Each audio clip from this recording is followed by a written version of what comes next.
Hello, I'm Dr. Roger Bretherton. I'm in the School of Psychology at the University of Lincoln, and sadly I can't be with you today. John has been kind enough to set up this video session.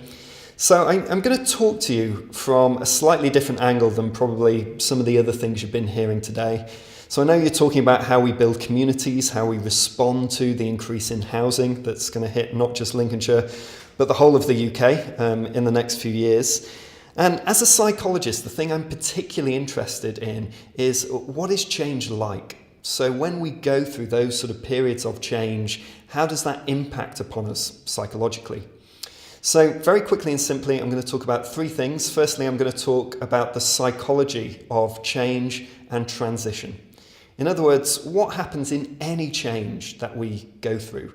And that would apply to changing jobs, moving house. Sometimes it even applies to things like big lifestyle changes, like having children. Sometimes it means, when relationships get together or when they dissolve, those kind of things. I'm going to talk about the psychology of any change you ever go through and how that might impact the kind of families and people probably you've been talking about today. The second thing I'd like to talk about is what makes change difficult. So the fact is, as human beings, we don't really like change. We don't like change because we prefer our nervous system to be quiescent. So we kind of like serenity, peace, or maybe a bit of excitement. But what we don't like is the sort of disruption, the sort of irritation that occurs when things change suddenly and quickly. So I want to talk about what makes change hard? When it is difficult, what is that like? And some of the factors and what the psychology is, what the mechanisms are behind that. And then thirdly, I'd like to talk about something that psychologists have called adversarial growth. In other words, when we go through changes, not only do we understand what changes are about, not only can we find them hard, but sometimes also there's something in change that's for us. Some people will call it post-traumatic growth. Something difficult occurs, and in response to that difficulty, it doesn't lead to the worst in us, it brings the best out in us. So those are the three things I'm going to talk about today, and we'll do them in very short, bite-sized sections, and then we can pause in between if you want to discuss these things among yourselves. So let's begin by talking about transition. Now, change is with us all the time. I mean, you just have to look out the window and see the change in the seasons. You just have to think about your life, how all the time you're adapting to different things. Even your body is adapting to the different temperatures that you've encountered today. Even your ears are adapting to listening to some things and not to others. So change is with us all the time. As human beings, we manage change pretty well, actually. So we manage those kind of tensions pretty well. But there are particular changes that come our way where we really think this is different, something new is happening. When organisations reorganise, when we move house, when we change relationships, when children are born, those are quite often moments that initially, when they first occur to us, they strike us as interruptions. So something comes along as an interruption, a disruption. To begin with, it's kind of unwelcome.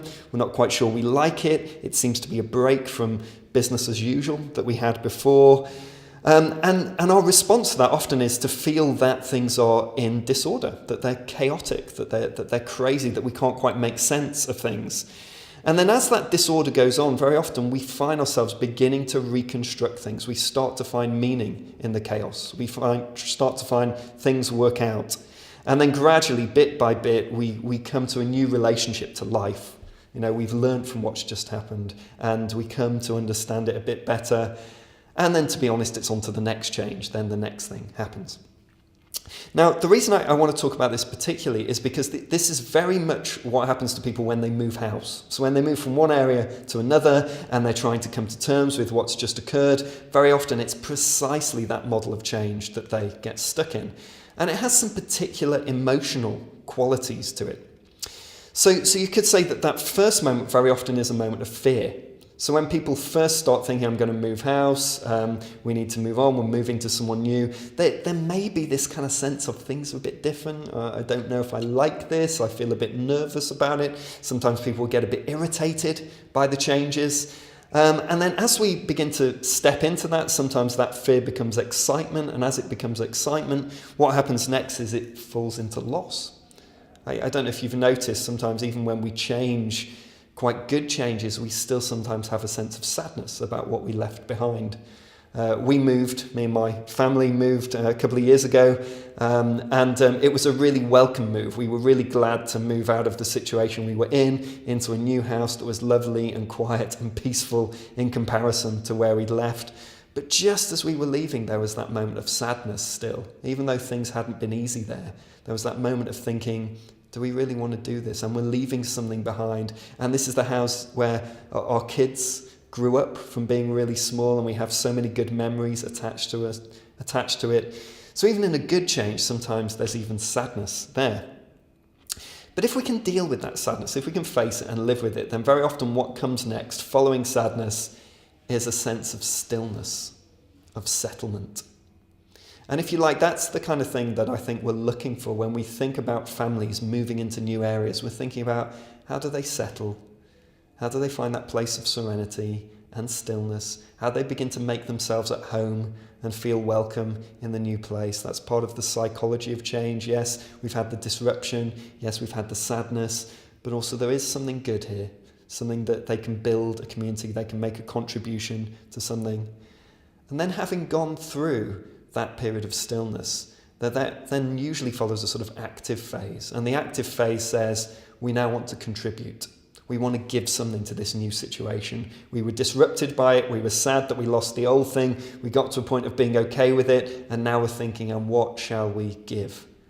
And I think as you begin to think about today, new housing, new communities, new developments, those kind of things, it's really worth thinking about not just people as sort of pawns who move from one place to another, but what can the people who move into these new places give? What might their contribution be when they've been helped through all the change that's gone on, through that sort of figure of 8 infinity of change that we go through? What could they give? What do those families bring? And how together can they construct a new community?